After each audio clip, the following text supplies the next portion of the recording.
Magandang araw mga kakotsero. Ito na naman po ang inyong lingkod na si Jigs na magbibigay sa inyo ng giya ngayong araw ng Sabado. Ngayon po ay September 7 at meron po tayong 7 magagandang karera. Sana po pakisubscribe itong aking bagong channel. Ang karera po ay magsisimula ng alas 3 ng hapon. Uulitin ko po, itong aking giya ay purely review and analysis ko lamang at walang halong information. Simulan na po natin. Race number 1. Dito po magsisimula ang ating winner take all, 3-year-old and above maiden race. Distance is 1400 meters, may 6 na kalahok. Dito po halos naglaban-laban na sila rito, although si Viva de Oro tinalo niya sa datingan niya si Star of the Show, kung saan nanalo si Beautiful Yana. Si Star of the Show ang sama ng tinakbo ng karera, pangalawa sa Bugaw dumating. Mukhang wala sa kondisyon itong kabayong ito. Sarili ko lang opinion. Sa tingin ko siguro nakakalamang tong Viva de Oro. Itong Brown Pirate, sa tingin ko ito magbibigay ng magandang laban at sa tingin ko ito magdadala ng unahan dito. Last run nito nagpreba po siya ng 1.17 si Brown Pirate. Nasasakay ni Jomer Storke. Sa tingin ko malaki panalo po niyan. Kaya dito, sa tingin ko dito po ako, ang pili ko po dito sa race number 1, doon ako sa numero 2 na si Viva de Oro. Panigundo ko yung numero 4, Brown Pirate. Medyo ayoko muna nung numero 1 Star of the Show.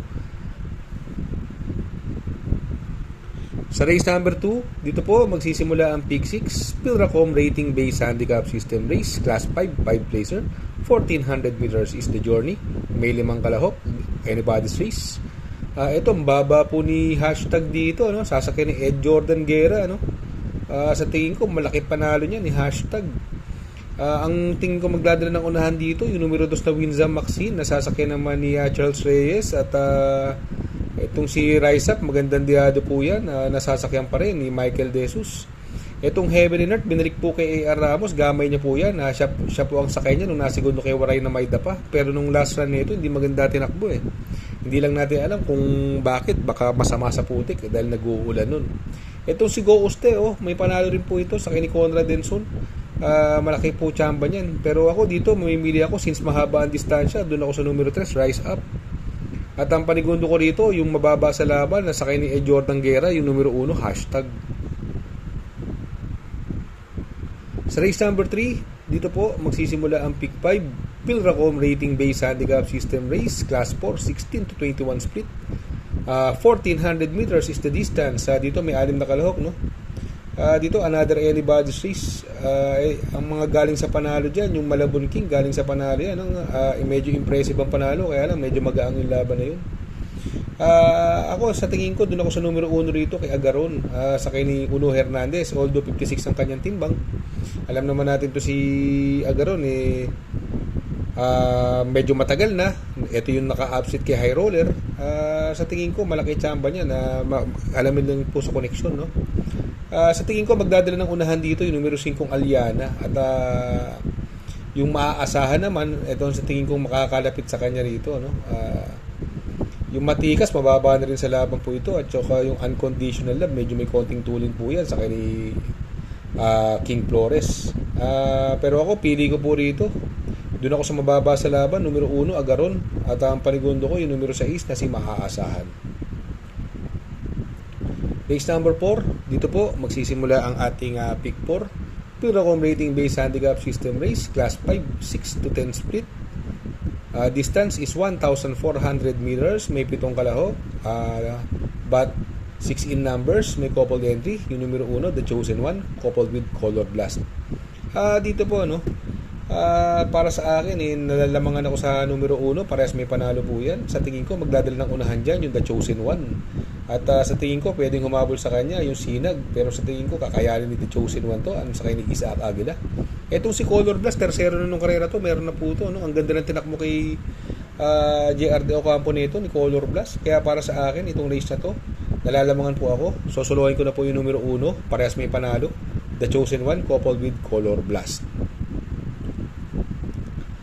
Sa race number 5, Pilracom rating based handicap system race, class 5, 11 to 15 split.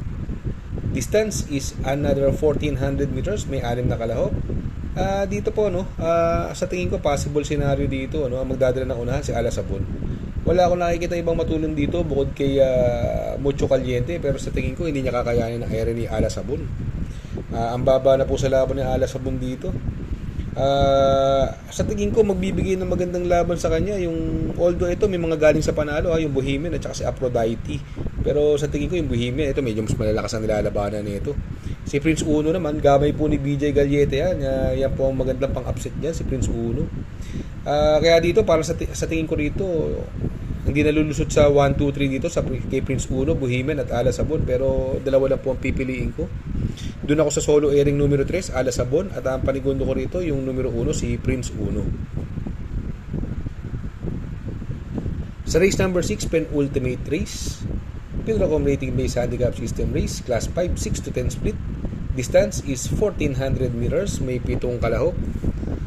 Dito po no, nung karera inayaw lang to flywheel lagi natin tip yan, pero sasama ko pa rin yan, hindi ko po bibitawan yan si flywheel, baka makachamba po yan, at gamay po kasi ni Ison Bautista yan.